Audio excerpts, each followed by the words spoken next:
Tiada pangkat, tiada kasta, tiada kemegahan dunia. Yang tinggal hanyalah dua helai kain putih dan hati yang tunduk kepada Ilahi. Di sinilah Islam memansuhkan diskriminasi dan menegakkan keadilan sejati, bahawa nilai seorang insan bukan pada rupa atau harta, tetapi pada takwa dan amal soleh.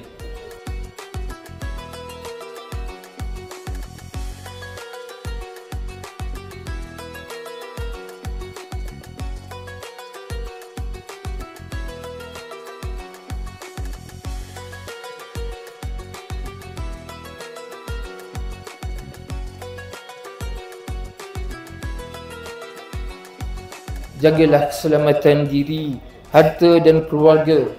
Jangan cuai hingga mengundang bahaya yang merosakkan keseluruhan ibadah.